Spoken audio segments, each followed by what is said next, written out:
పగిడిద్ద రాజు సమ్మక్క దంపతులకు సారలమ్మ, నాగులమ్మ, జంపన్న ముగ్గురు సంతానం.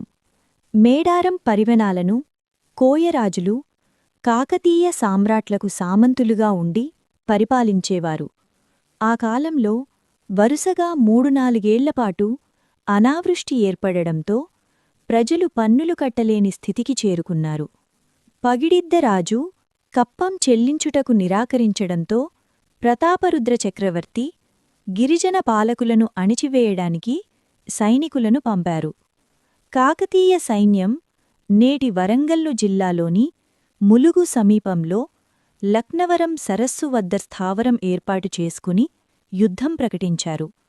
పగిడిద్దరాజు, అతని కుమార్తెలు నాగులమ్మ, సారలమ్మ, అల్లుడు గోవిందరాజు కలిసి కాకతీయ సైన్యాన్ని మేడారం సరిహద్దులోని సంపెంగవాగు వద్ద నిలువరించి అతి వీరోచితంగా పోరాడి వీరమరణం పొందారు. కుమారుడు జంపన్న సంపెంగవాగులో దూకి ఆత్మహత్య చేసుకున్నాడు. నాటినుండి సంపెంగవాగు జంపన్నవాగుగా ప్రసిద్ధిగాంచింది. తన కొడుకు, కుమార్తె మరణించారన్న వార్త విన్న సమ్మక్క యుద్ధరంగానికి వచ్చి పరాశక్తి అవతారమెత్తి అపరకాళిగా విజృంభించింది. ఈటెలతో, బళ్ళాలతో కాకతీయ సైన్యాలను పరిగెత్తించి అంతంచేసింది. ఇక ఓటమి తప్పదని భావించిన కాకతీయ సైనికుడు దొంగచాటుగా సమ్మక్కను బల్లెంతో వెనుకనుండి పొడవడంతో అప్పుడామె యుద్ధభూమి నుండి వైదొలగి మేడారం గ్రామానికి ఈశాన్యంలో ఉన్న చిలకలగుట్టకు వెళ్లి గుట్ట మలుపు తిరిగిన తర్వాత ఆమె అదృశ్యమైంది. కోయదొరలు ఎంత వెతికినా ఆమె జాడ కనిపించలేదు. ఆ ప్రాంతంలో నమిలి నారచెట్టు వద్దగల పుట్ట దగ్గర ఒక కుంకువ భరణి కనిపించింది. అది సమ్మక్క గుర్తుగా కోయదొరలు నిద్రాహారాలు మాని ఆమె తిరిగి వస్తుందన్న ఆశతో వేచిచూశారు.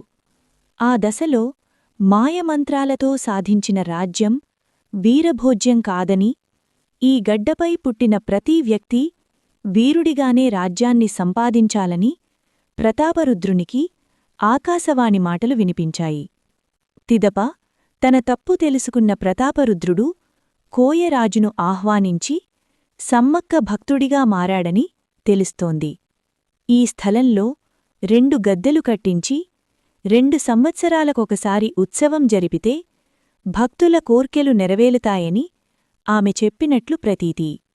జాతర సమయంలో శివసత్తుల పూనకాలు ఉత్కంఠం కల్పిస్తాయి.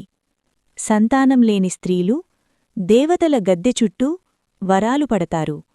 భక్తులు ఈ సందర్భంగా అమ్మవారి గద్దెను దర్శించి బంగారం, బెల్లం, ధనరూపంలో ఆభరణ, వస్తురూపేణ మొక్కుబడులతో కోడెలు కానుకలుగా సమర్పించుకుంటారు.